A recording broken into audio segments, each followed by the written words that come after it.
Hi, my name is Chad Burton, and I'm a stylist with Cadre.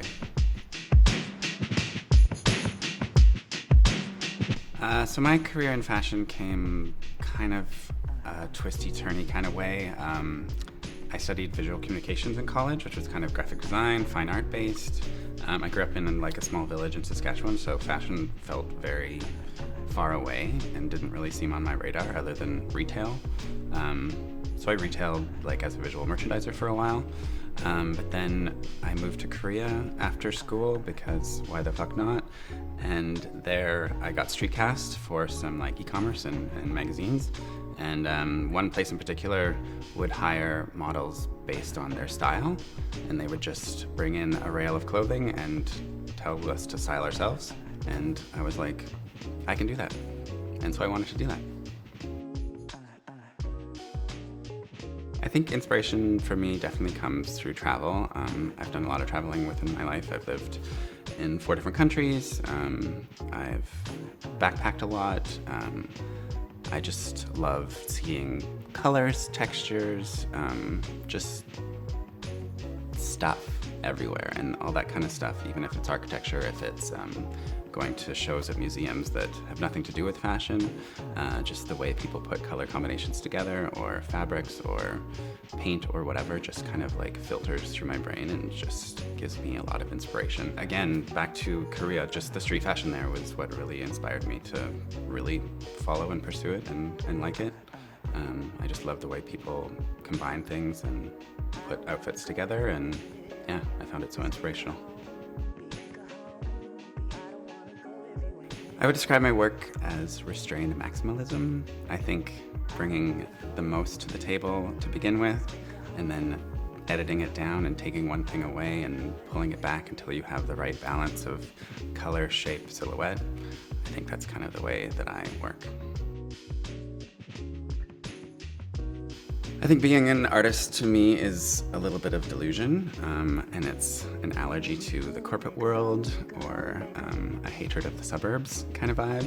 I think it's like taking all the inspirations and things that are juggling around in your brain and just filtering it out and being brave enough to put it out in the world in whatever medium that you choose.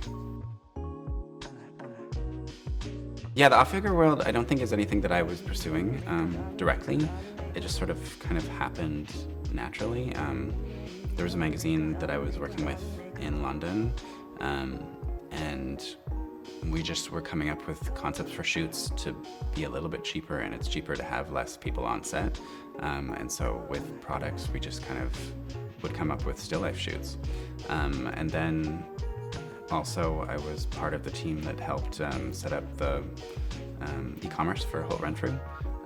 And they had a lead stylist for On Figure at the time, and there wasn't anybody that was doing the product stuff, and so I just kind of dived into that and played with that and just experimented. And there was a photographer that I was working with that liked it as well, and we just kind of came up with ideas and put stuff together.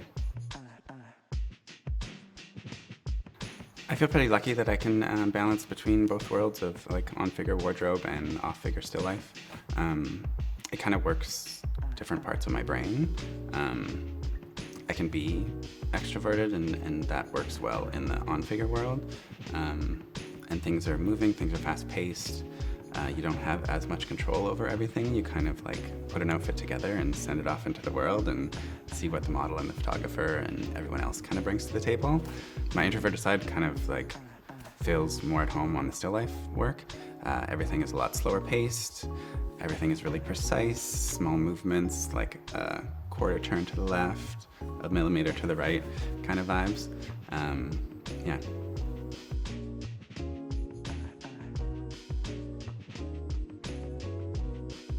So this was the cover for Destination Wedding.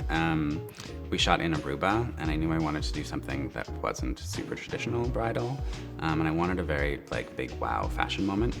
So I reached out to a local hat designer, David Dunkley, and had him create this big lace, massive hat, and paired it with a Greta Constantine jumpsuit, and I think it just gave a very interesting and new look on bridal wear.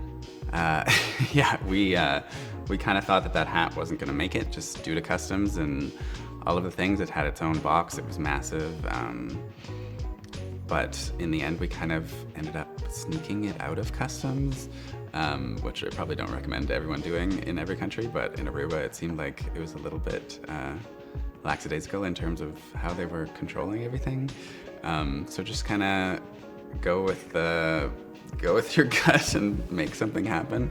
And if things get messed up, just be ready to jump on your toes and come up with something good. I'm definitely drawn to it through my grandmother. Grandma's home was just full of little like diamond animals or little books and stuff from her travels, and yeah. I think hunting at vintage stores is a really great way to just kind of like find things that you'd never find in regular stores. Finding old patterns, finding old textures, finding old cuts of clothing, and then also back to like tchotchkes and still life things, like just things that you're not gonna get everywhere. And then that especially makes, is even more profound like when you're in another country.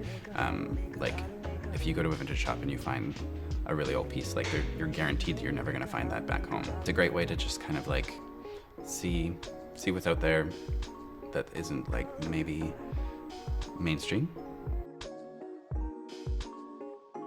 I think interior styling connects to my personal styling, my wardrobe styling, my still life styling. I think it's kind of the same connections that you're making. You're just doing it on a grander scale, larger scale, and something that actually is you're gonna live with for a longer time. I actually held back, but I was so close to getting them. It was when I was in London, and there was a pair of Camper Lab kind of slip-on natural leather. I did not buy them, but they're kind of sitting in a shopping cart that hopefully I will splurge on those eventually.